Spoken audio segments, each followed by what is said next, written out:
मन्त्रीज्यूहरू, मञ्चमा आसीन विशिष्ट व्यक्तित्वहरू, आज नेत्रहीन सङ्घको स्थापनाको 30औं वर्षगाँठको अवसरमा सम्मानित हुने विभिन्न व्यक्तित्वहरू र यहाँ उपस्थित हुनुभएका सम्पूर्ण दाजुभाइ दिदीबहिनीहरू,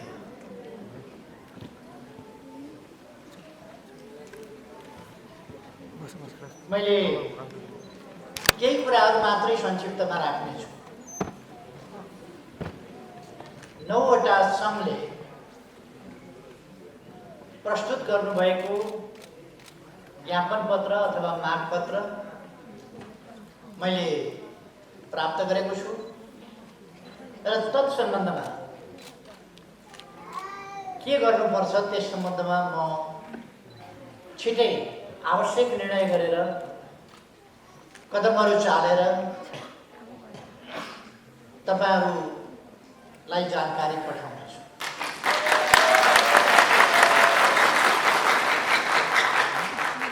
यो धरती हामी सबैको हो, यो देश हामी सबैको हो। यस देशमा हामी सबैले सुरक्षित सम्मानित ढङ्गले सुविस्तारसँग बाँच्न पाउनु पर्दछ। यो हाम्रो नैसर्गिक अधिकार हो, यो हाम्रो मौलिक अधिकार हो।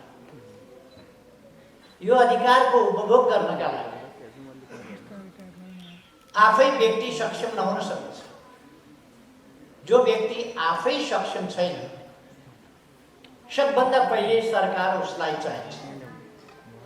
त्यसकारण सबभन्दा पहिले सरकार तपाईहरुको साथमा छ, जसलाई सहयोगको आवश्यकता छ सबभन्दा बढी।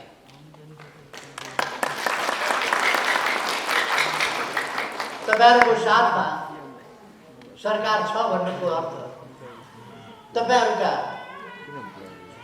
विभिन्न समस्याहरू, जीवनका लागिका समस्याहरू, ती सबै समस्याहरूको समाधान कसरी गर्ने यस सम्बन्धमा सरकारले सोच्नै पर्छ र यसै प्रसङ्गमा तपाईहरुले 9वटा संस्थाले जो आवेदन प्रधानमन्त्रीको हैसियतमा मलाई दिनुभएको छ त्यस सम्बन्धमा आवश्यक सुनवाई हुनेछ, आवश्यक कदम चालिनेछ भन्ने कुरा म तपाईहरुलाई भन्न चाहन्छु।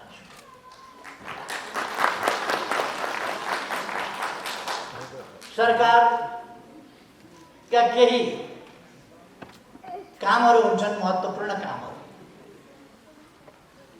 देशको रक्षा गर्नु, देशको भूमिको रक्षा गर्नु सरकारको काम हो।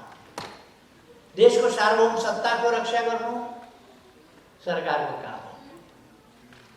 देशको स्वाधीनताको रक्षा गर्नु र त्यसलाई वास्तविक अर्थमा प्रयोग गर्नु सरकारको काम। देशको हितको रक्षा गर्नु, देशको गौरव बढाउनु सरकारको काम। तर सरकारको काम त्यति मात्रै हुँदैन। सरकारको काम देशमा सुशासन कायम गर्नु र विकास गर्नु हुन्छ। सरकारको काम सबै जनतालाई उनका समस्या के छन् ती समस्या पहिचान गर्नु, ती समस्याहरू हेर्नु र त्यसमा समाधान दिनु सरकारको कर्तव्य हुन्छ। सबभन्दा बढी समस्या शारीरिक रूपमा अपाङ्गता भएका व्यक्तिहरूमा सबभन्दा बढी समस्या हुन्छ।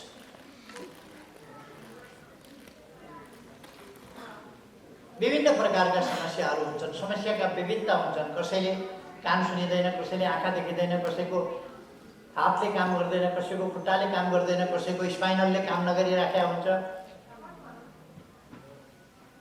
कसैका अरू प्रकारका समस्याहरू हुन्छन्।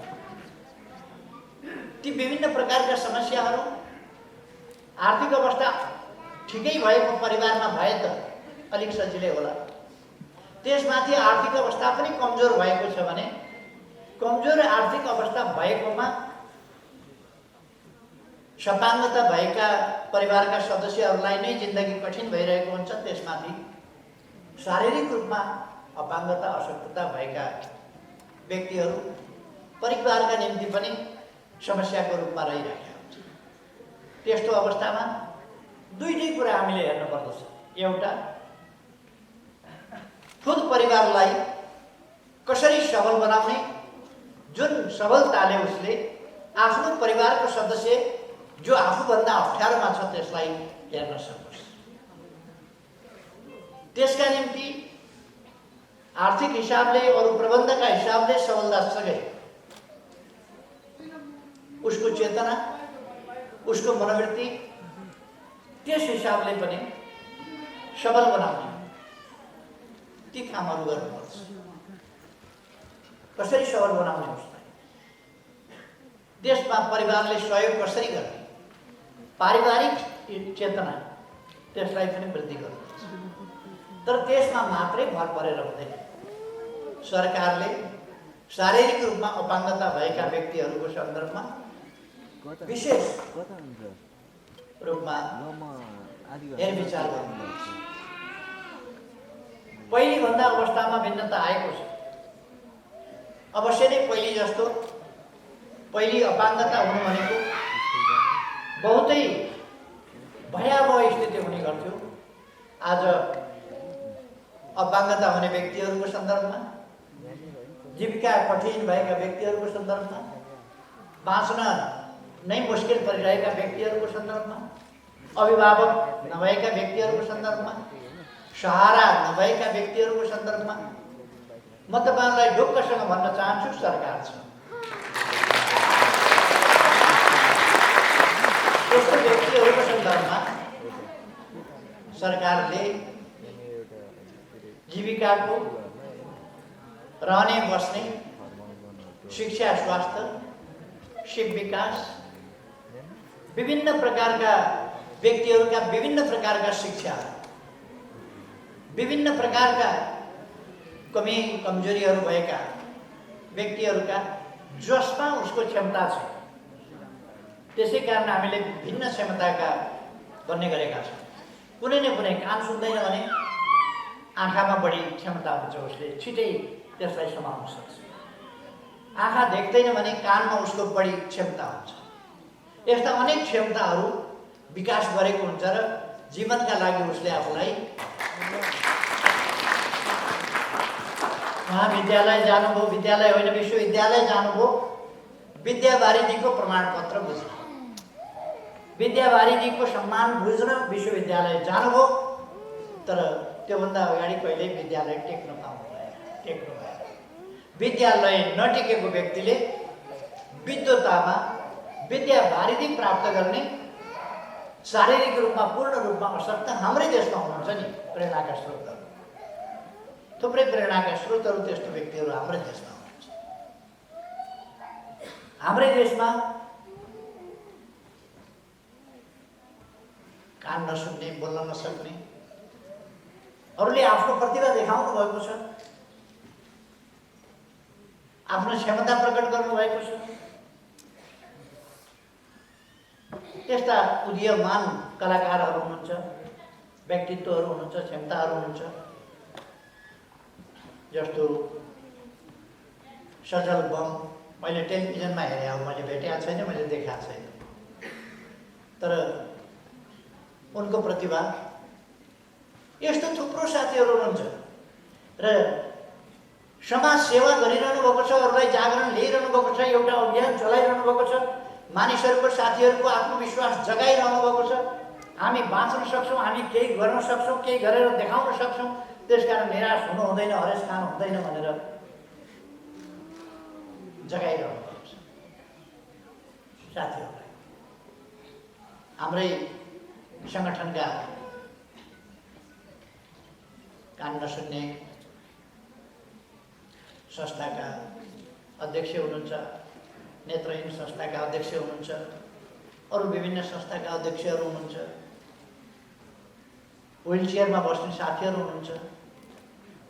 उहाँहरूले देशलाई धेरै ठुला ठुला नेता हुँ भन्नेले बाटो बिराउँदैछु भनेर उहाँहरूलाई बाटो देखाउँछ।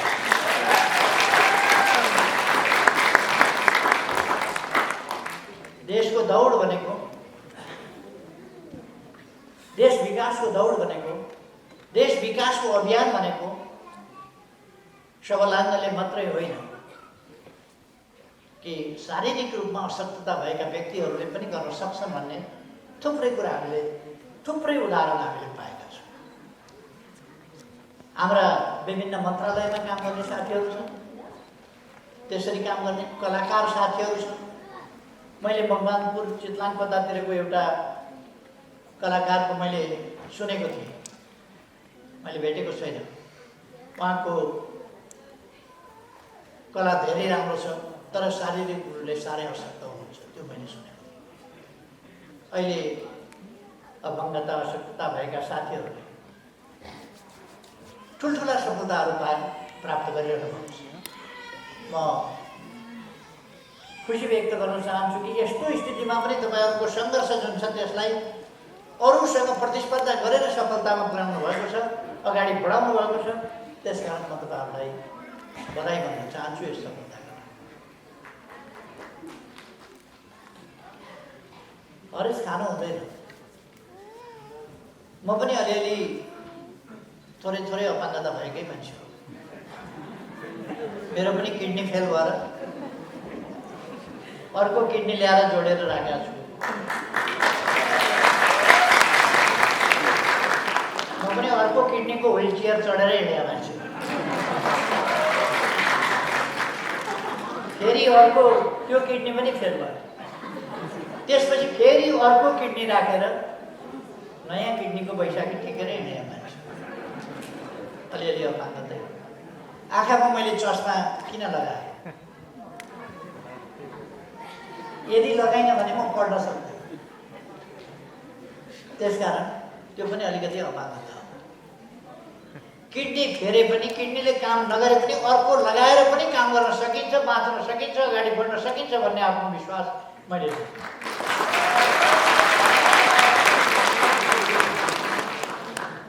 सायद यो पनि विश्व रेकर्ड नै होला। 2टा किडनी फेरेको कोही विश्वमा कोही प्रोग्राममा जित्दैन।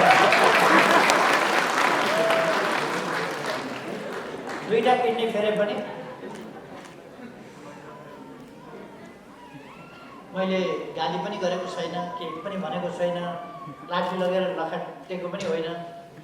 तर 2टा किडनी फेरे पनि देश बिगार्न खोज्ने तत्त्वहरू, जनताका लागि अहित गर्न खोज्नेहरू, लोकतन्त्र विरोधी तत्त्वहरू, जनताको शासन मास्न खोज्ने तत्त्वहरू भागी हिँडेका छन्।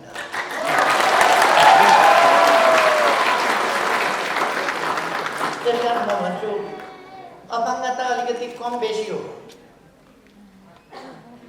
र अपाङ्ग होइनौँ भन्ने ठुला मान्छेहरू मानसिक रूपमा सबभन्दा बढी अपाङ्ग छ।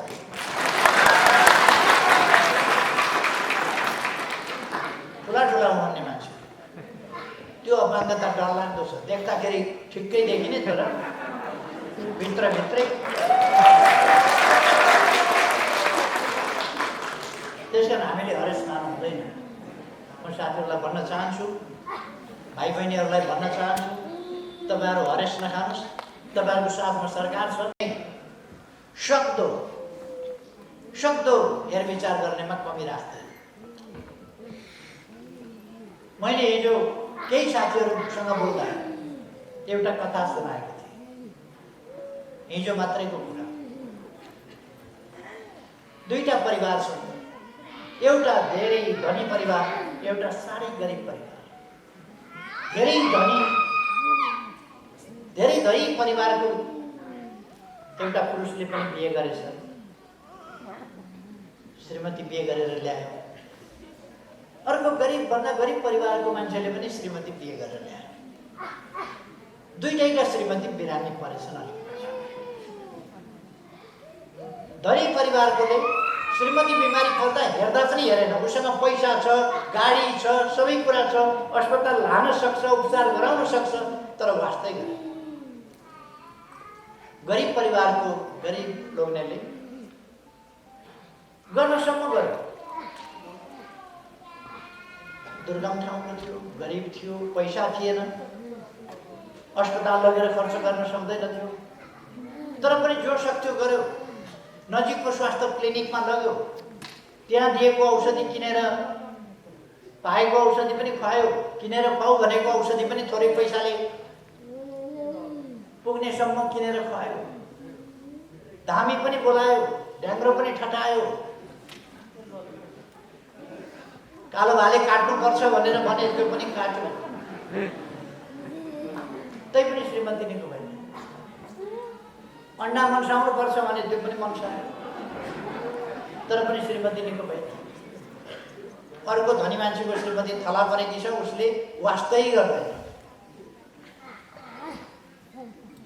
दुईटैले दुःख पाएका छन्, तर गरिबको श्रीमतीको लोग्ने छेउमा बसेर के गर्नु, तेरो धेरै माया लाग्छ, तँलाई बचाउन मन लाग्छ, तँलाई बचाउन कोसिस गरिराखेको छु म। अन्डा पनि मनसाएँ, कालो भाले पनि काटेँ, धामी पनि लगाएँ, झाँक्री पनि लगाएँ, तर पनि तँलाई निको भइराखेको छैन भन्छ। आँसु खसाउँछ, सुमसुम्याउँछ, माया गर्छ। बचाउन, निको पार्न नसकेकोमा अत्यन्त दुःखी छ। तर अर्को लोग्ने छेउमा पनि आउँदैन, सोद्धा पनि सोध्दैन, जो मानिस। दुईटै बिमारी छन्, दुईटै निको भएका छैनन्, दुईटैलाई पीडा भएको छ, तर पीडाको स्थिति फरक छ। सक्दो गरेर छेउमा बसेर माया गर्दै सुमसुम्याएर आँसु खसाउने लोग्ने, निको पार्न नसके पनि त्यो साँच्चैको लोग्ने। वास्तै नगर्ने लोग्ने त्यो साँच्चैको लोग्ने नै होइन, त्यो एउटा निर्दयी मान्छे। यो दुईटाको बिचको फरक हुन्छ। अहिलेको सरकार कति गर्न सक्छ त्यो गर्छ। कालो भाले काट्न पनि गर्छ, अन्डा मनसाउन पनि गर्छ, इन्डामा खुवाउन पनि गर्छ, तर धेरै ठुलो यसको ल्यागत चाहिँ नभ्याउला। तर छेउमा बसेर सुमसुम्याएर भन्छ, म तपाईँहरूलाई बचाउन चाहन्छु, म तपाईँहरूलाई सहयोग गर्न चाहन्छु, तपाईँहरूको उन्नति चाहन्छु, तपाईँका बालिका पढाउन चाहन्छु र लक्ष्य अनुसार गर्छ। यो कुरा साथीहरूले बुझे पनि दिनुपर्छ। सरकारको क्षमताको सीमा छ। सरकार धेरै चिज गर्न सक्ने स्थितिमा अलिक छैन, र सकेको सरकारले गर्छ। र पहिलो प्राथमिकता अरू मान्छेहरू, जागिर खाइरहेका मान्छेहरूको ठुलो समस्या होइन। जो जागिर खाने अवस्थामा पनि छैन, जागिर खान पनि सक्दैन, पाउँदा पनि पाउँदैन, त्यस्तो अवस्थाको र त्यसमाथि पनि जसको अपाङ्गता छ, अशक्तता छ, हो त्यो मान्छे।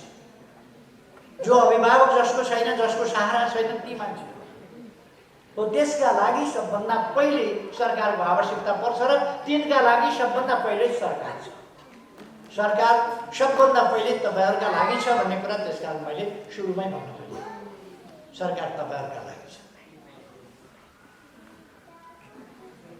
मैले अघि भने झमक घिमिरे जस्ता केहीको दृष्टान्त दिएँ। उहाँले प्रसिद्ध मदन पुरस्कार पनि प्राप्त गर्नुभयो आफ्नो कृतिका लागि, लेखका लागि। त्यो वास्तवमा अत्यन्तै महत्त्वपूर्ण सफलता हो उहाँको। आज मात्रै होइन, हामीले इतिहासमा हेऱ्यौँ भने, उहिले त्रेता युगमा हेऱ्यौँ भने, जनक, राम, उनीहरूको जमानाका कुरा हेऱ्यौँ भने, जनकको दरबारमा शास्त्रार्थ हुन्थ्यो। शास्त्रमा जसले जित्छ त्यो जितुवा हुन्थ्यो। शास्त्रार्थ कबुल गरेर जसले हार्छ उसले जल समाधि लिनु पर्थ्यो, अथवा ऊ डुबेर मर्न तयार हुनु पर्थ्यो, उसलाई डुबाएर मारिन्थ्यो हार्नेलाई। एउटा जनकको दरबारमा भएको विद्वानले एकजना व्यक्तिलाई डुबाएर मार्यो, शास्त्रार्थ अथवा शास्त्रको बारेमा, ज्ञानको बारेमा संवाद बहस हुँदा हारेको हुँदा। पछि उनको छोरा अष्टवक्र, जो अत्यन्तै कुरूप, 8 ठाउँ शरीर भाँचिएको, बैशाख टेकेर हिँड्ने, बैशाखी मात्रै होइन अझ त्योभन्दा बढी टेकेर हिँड्ने, कुप्रो परेर हिँड्ने, त्यस्तो एउटा कलिलो उमेरको बालक जनकको दरबारमा गयो। यहाँका विद्वानहरूसँग शास्त्रार्थ गर्न आएको भनेर जो अपाङ्गता भएको व्यक्ति, उसलाई हेरेर त्यहाँका पण्डितहरू हाँसे। उसले भन्नु तिमीहरू के हेरेर हाँस्यो? अनि ऊ पनि बेसरी हाँस्यो। तिमी किन हाँसेको भन्दा म त हाँसेँ मूर्खहरू हेरेर। जो अपाङ्गता आफूले गरेको होइन, अपाङ्गता आइलाग्यो, परिआयो, त्यो मेरो कमजोरी होइन, त्यो देखेर हाँस्ने बुद्धिजीवी भनेकाहरू देख्दाखेरि म कस्तो मूर्खहरूको ठाउँमा आइपुगेछु भनेर मलाई हेरेर हाँस्नुपर्ने कुनै कारण थिएन, किनभने यो मेरो रोजाइ होइन। मैले रोजेर छानेर म अपाङ्ग भएको होइन, यो मेरो मूर्खताले भएको होइन। तर तपाईँहरू हाँस्नुभयो भने तपाईँहरूको विद्वताको स्तर के रहेछ? तपाईँहरू घटिया हुनुहुन्छ। त्यसकारण म हाँसेँ तपाईँहरूको मूर्खता देखेर। तपाईँहरू किन हाँस्नुभयो भनेपछि उनीहरू लज्जित भए। त्यसपछि शास्त्रार्थ सुरु भयो। अष्टवक्रले जिते बहस। अष्टवक्रले जितेपछि त्यहाँको विद्वान मैले हार कबुल गरेँ, अब म जल समाधि लिन्छु भनेर। अष्टवक्रले भने म तिमीहरू जस्तो निष्ठुर होइन, म प्रतिशोधका लागि काम गर्दिनँ। तिमीहरूको घमण्ड तोड्नका लागि मैले शास्त्रार्थ गरेको थिएँ र घमण्ड तिम्रो विद्वताको घमण्ड जुन हो त्यसलाई तोडेको मात्रै हो। मैले त्यसलाई जल समाधि लिन लगाइदिइसकेँ अघि नै। तिम्रो हारसँगै अब तिमीले जल समाधि लिनु, डुबेर मर्नु पर्दैन। म प्रतिशोध लिन्छु।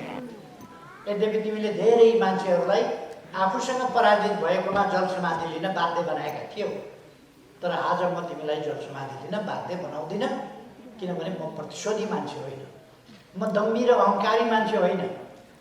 र अष्टवक्र जो अपाङ्ग थिए उनले त्यो विद्वत सभामा जितेका थिए त्यस बेला पनि।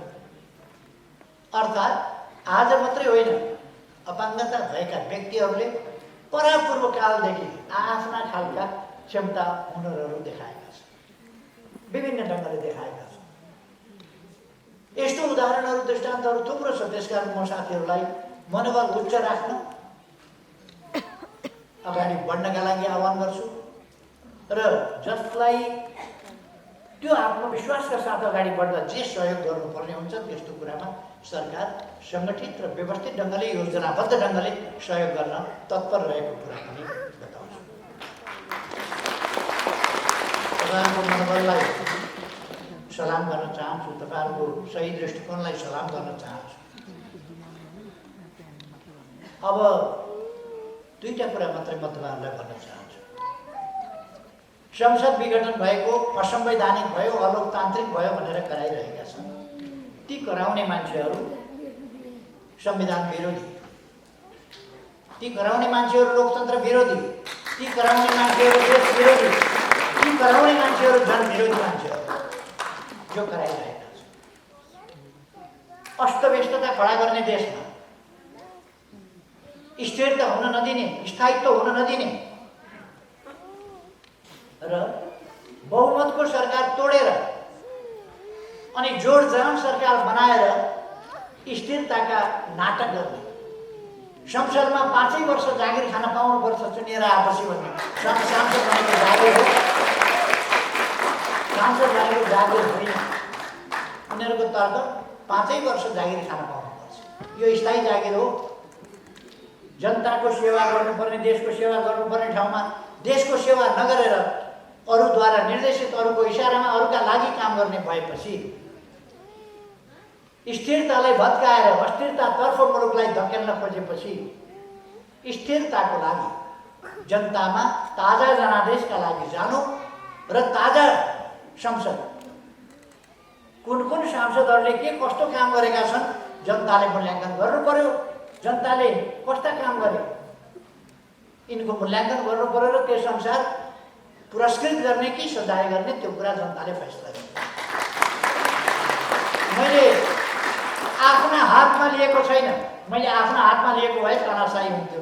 जनताका बिचमा जनताको फैसला, तपाईँहरूका बिचमा तपाईँहरू फैसला गर्नु भन्दा म तानाशाह भएँ। मैले त फैसला गरेको छैन। मैले फैसला गर्छु, मै शासक हुन्छु, मै रहन्छु। जोड जाम जोड घटाउ गरेर, जाल जेल षड्यन्त्र गरेर, किनबेच र तिग्डम गरेर मै शासनमा रहन्छु भनेको छैन। मैले त जनताका बिचमा जाउँ, मेरो काम के भयो त्यो पनि जनताले मूल्याङ्कन गर्नुहोस्, अरूका काम के भयो त्यो पनि मूल्याङ्कन गर्नुहोस् भनेको छु।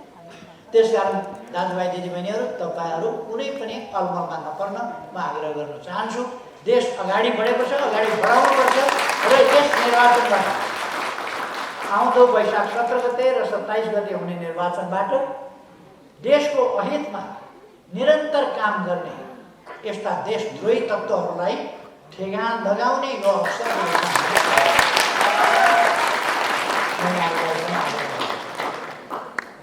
तपाईँहरूको सजगताप्रति, तपाईँहरूको जागरुकताप्रति मेरो विश्वास छ। म तपाईँहरूलाई त्यसका निम्ति धेरै धन्यवाद भन्न चाहन्छु। तपाईँहरूको भलो होस्, तपाईँहरूको स्वास्थ्यमा राम्रो अवस्था रहोस्, तपाईँहरू उन्नति प्रगति गर्नुहोस् र त्यसका लागि सरकार सदैव सहयोग गर्न तयार छ भन्ने कुरा फेरि राख्दै शुभकामनाका शब्दहरू म यहीँ अन्त्य गर्दछु। धन्यवाद।